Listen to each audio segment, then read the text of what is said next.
All right. Happy Tuesday, everybody. How are y'all doing today? Let me know if you're joining me live. You can just say hi in the comments or, just put something in the comments so I know that you're joining me live.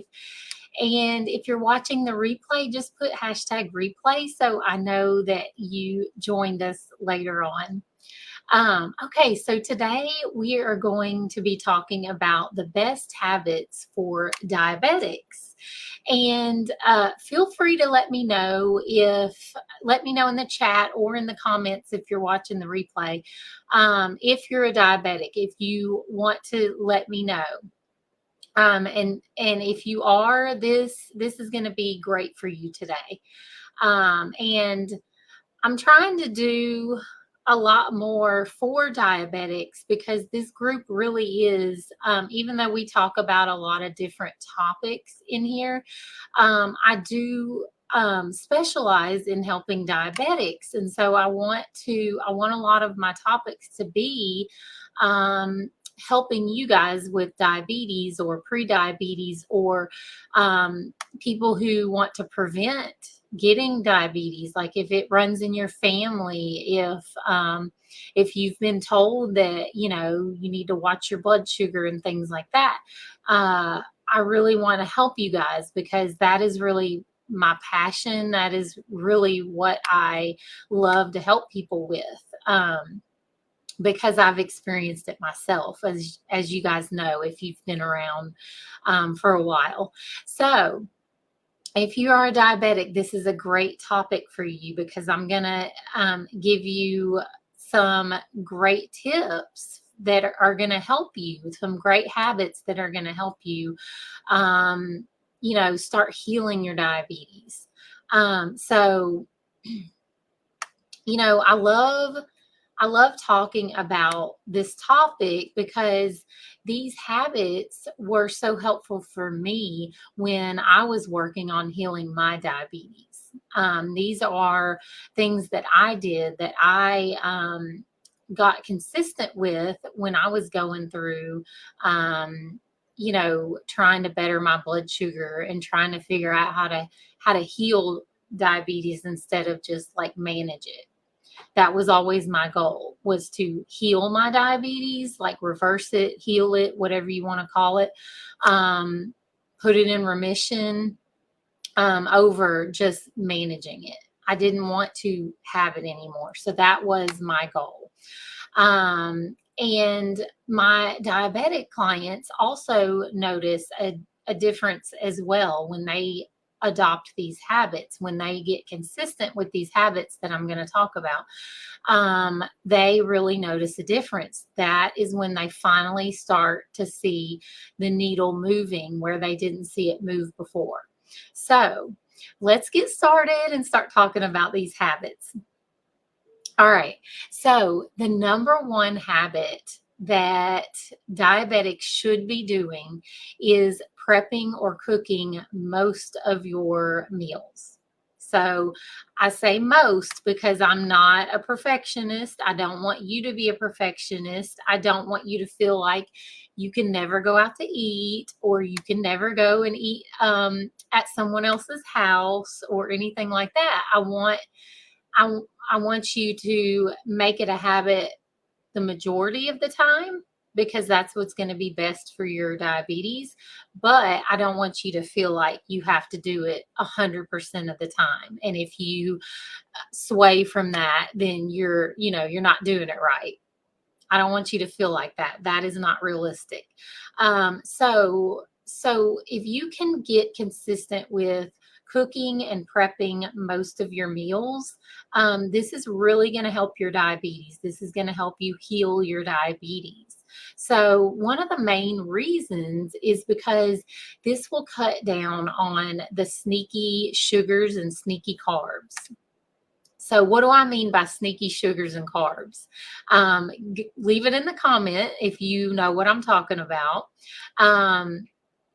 So when you eat out or you buy packaged foods or already prepared foods, you go to fast food or go out to a restaurant or anything like that, you may think you're just eating what you see. Even if you order something healthy like chicken and broccoli, like say you go to a restaurant and you order the chicken and broccoli, which is great. I think that's a great choice if that's, if they have that. Um, but what there's way more to it than what you see on your plate, right? Like a piece of chicken and some broccoli. Most of the time, the truth is that most prepared foods, most prepared foods like that you buy at the grocery or at a restaurant have a ton of ingredients. They're not just chicken breast and broccoli. They're going to put a ton of different ingredients in there that you have no idea about to make it taste good, right? And a lot of the ingredients that they put in there is like sugars, starches, and preservatives to not only preserve it for a long time, like if you go to the grocery store and you buy packaged things, that's going to have a lot of preservatives in it, and it may at restaurants too. Like if they're sitting on the shelf for a while or in the freezer for a while, or they may put preservatives in there to preserve it for a long time. But what they also do is they sneak in sugars and starches to make it taste better, to make you want to go back to that food. Sugars and starches can cause cravings and can make you want that again and again, especially if you're thinking, oh my gosh, this chicken breast, it's so good, I'm going to keep buying this. But it's full of sneaky sugars and starches and carbs and preservatives. And you're thinking that you're buying something great, good for you, and it tastes great. But little do you know that it has a lot of this sneaky stuff in there, these sneaky ingredients. So when you cook and you prepare and you prep your own food, you have less of a chance of eating those unneeded ingredients, because that's really what they are. They're unneeded. They're just, like I said, to preserve it, to make it taste better, so you'll want to keep buying it, and things like that. So you want to cook and prep your own food most of the time. And some people like some strategies for this.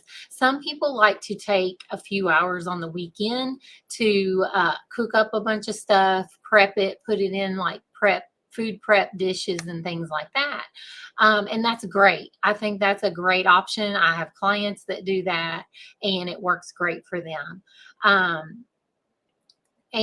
But for me, like I used to do that a lot more, and I've found that for me to save more time, instead of like taking a few hours on the weekends, I just food prep when I am actually going to cook. So it's usually dinner, I'll make double or triple the amount of dinner that I normally make, and that's my food prep. So if I double or triple what I'm going to make, then I have leftovers for at least one lunch and sometimes two. So that's what I usually do. That's how I do my food prep. And then I don't even have to think about what I'm eating for lunch the next day, because I'm like, oh yeah, I have leftovers for dinner. That's what I'm going to have. So that's how I food prep. And it's really just a personal preference, or what fits better into your lifestyle. So those are just two ways, but any way you can get in cooking or food prepping is going to be better for your diabetes and for your blood sugar. So that is my first tip. Let me know, you guys, if any of you, if you food prep, if you cook, if you have a different strategy, let us know, because we can always learn from each other, right? Like I gave you 2 ways to food prep, but you can also share yours as well. And that may be better for someone, or, we might get some good advice from you if you share yours. So let us know if you food prep, or how often you cook, or how often you food prep, and what your technique is. Um, yeah, I like to always hear new ideas because it can be helpful for me and you guys. Okay, so the next habit that is very important for diabetics is to test your blood sugar often, at least at first, and we're going to get more into that and why I say that. Okay, so I want to explain first the goal of testing your blood sugar, because a lot of times I talk to diabetics, and they don't test. They don't test because they don't really understand what their goal is. They don't understand why they're doing it, or if they do understand, they don't really know, what they should be looking for, what numbers are good, what numbers are not good. They don't really have a goal in mind. Like, no one has given them a goal, no one's given them, anything to strive for. And so they just kind of give up and they don't do it because they don't really know what, the purpose, I guess. And I've found this a lot by talking to a lot of diabetics and having diabetic clients and things. And once I tell them this, then they're like, oh, okay, so now I know what to do. So let's talk about that first.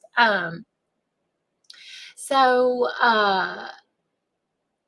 so the goal is to figure out, um, the right combination of carbs, fats, and proteins that won't spike your blood sugar more than 30 milligrams per deciliter after your meals. So when you eat a meal, you want to test your blood sugar before that meal and see what it is. And then an hour or two later, you want to test it again. And if it has gone higher than 30 milligrams per deciliter from before that meal to, an hour or two after that meal, then you know that you are not eating the right combination of carbs, fats, and proteins. So let me know if this makes sense, because this is why we test our blood sugar when we're diabetic.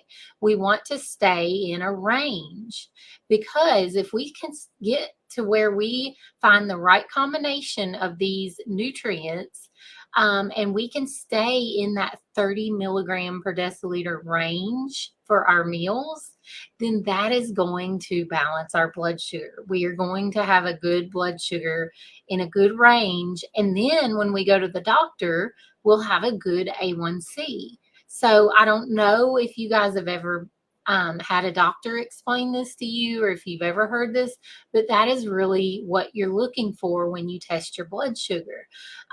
You don't want it spiking more than 30 milligrams per deciliter after you eat, because that's gonna, if it does spike too much more than 30 milligrams per deciliter, then you have uncontrolled diabetes. I mean, uncontrolled blood sugar. And that is how your blood sugar is going to go.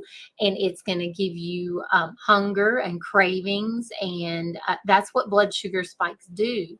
So you don't want it spiking 50 milligrams per deciliter, 100 milligrams per deciliter. That's too much. And that is going to keep you in this cycle of hunger and cravings and not feeling, full and satisfied. And then you're just going to have to eat more. And then you're going to have another blood sugar spike. And it's just not good for your diabetes. That is not the way to heal your diabetes. The way to heal your diabetes is to stay in that 30 milligram per deciliter range when you eat. And I'm not saying to do that 100% of the time. I don't do that 100% of the time. I do it 80% of the time. So 80%, I try to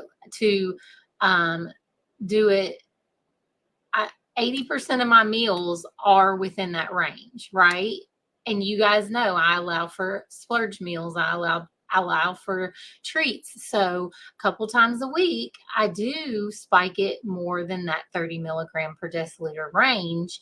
But overall, when I get my A1C checked, it is still in a normal range. So hopefully that makes sense to you guys. Let me know if it does or it doesn't. I can go into more depth in that topic, but that is really the goal. And so once you know the right combination of carbs, fats, and protein that's best for you, that you do the best with, that doesn't spike you or leave you hungry, then you won't have to check your blood sugar as often. Okay, so at first, when you're trying to figure out that combination, the right combination for you, and it's different for everybody, once you figure that out, then you won't have to check your blood sugar as often because you'll know, okay, I can have 20 grams of carbs at each meal, and that is a good, and pair it with a good amount of protein and some vegetables, and that might be your number. For others, it might be less. For others, it could be more. You have to figure out that combination. And the way to do that is to check your blood sugar often before and after your meals. So once you find out that combination that's right for you, that keeps your blood sugar within that 30 milligram per deciliter range, then you won't have to test as often. You'll just know, I can have this much of this and this much of that and this much of this. And like I do now, well, in the beginning, I did do that. I checked it before and after every meal, every time I ate. So I could see what I ate, how it affected me, how it affected my blood sugar.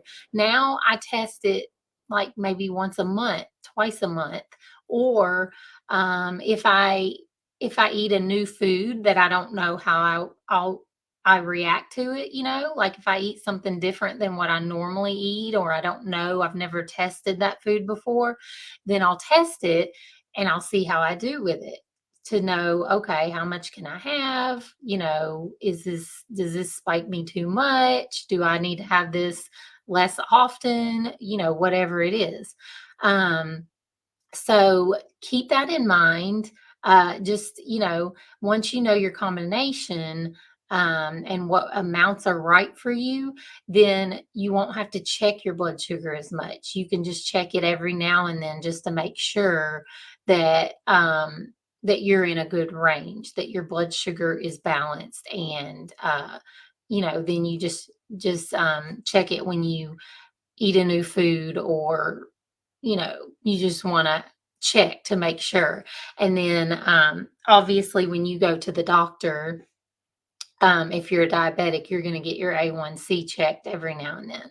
So that is my second habit for diabetics. And the third tip I have is to get consistent with daily movement. So getting in some exercise every day, even if it's just 10 minutes, even if it's just a few minutes, can help control your blood sugar. And I'm sure you've heard that before. But your body thrives off of activity and it looks forward to it. It really does. If you're sedentary, if you sit a lot, just doing 10 minutes of activity is going to be great for you. Your body is going to love it. It is going to look forward to it. And, daily movement also helps you sleep better at night because your body needs to repair and recover. So when it's tired, you are more likely to fall asleep faster and sleep deeper if you've worn your body out, like physically, right? So your body will want to sleep better. It will fall asleep faster and you'll sleep better if you've worn your body out and it needs to repair and recover from that, right? Um, and sleep is also it's also great for blood sugar because it regulates cortisol. So I know we've talked about this before a lot of times on our on these lives. We've talked about cortisol. We've talked about how sleep helps with cortisol. But cortisol has a big impact on your blood sugar. So when you can sleep better and get enough sleep and regulate that blood sugar, it's going to reduce your cortisol, which will help you with stress management. It will help you with losing fat, because when your cortisol is high, your blood sugar is high and you can't lose weight. So do your best to get in a little bit of movement each day. Make that a habit. Make that a consistent habit, even if it's only 10 minutes, like I said. That is really going to help you with your sleep and control your blood sugar and your cortisol. Um, and if you can get consistent with that, you should notice a difference when you check your blood sugar. If you start getting consistent with daily movement, you're going to notice when you go to check your blood sugar on your blood glucose monitor that it is actually getting better. It's lowering, right? It's balancing out. So those are my 3 best tips for diabetics. Like, if you can get consistent with these, you're really going to help your diabetes. You're really going to help heal your diabetes. So I hope these tips helped you. I hope they help you start some healthy habits, whether you're diabetic or you just want to prevent diabetes, or if you have a spouse with diabetes, whatever it is. If you can get consistent with these, you can start healing your diabetes. If you do notice your blood sugar going down, you want to make sure your doctor knows this. If it's significantly lowering, you want to make sure your doctor knows this, especially if you're on medication. So your doctor can reduce your medication or change it or whatever they need to do as your blood sugar improves. Okay, because that is a very important thing. You want to let them know so you don't keep taking the same amount of um, diabetes medication, and your blood sugar's lowering, because you're going to get weak and pass out, or have some symptoms or whatever. So you need to let them know that you are um, changing your lifestyle and your blood sugar's improving. And so you need to see if you need to get off some medication or get it lowered or something. So just keep that in mind as well. And if you're wanting a step-by-step plan to help heal your diabetes, I would love to chat with you.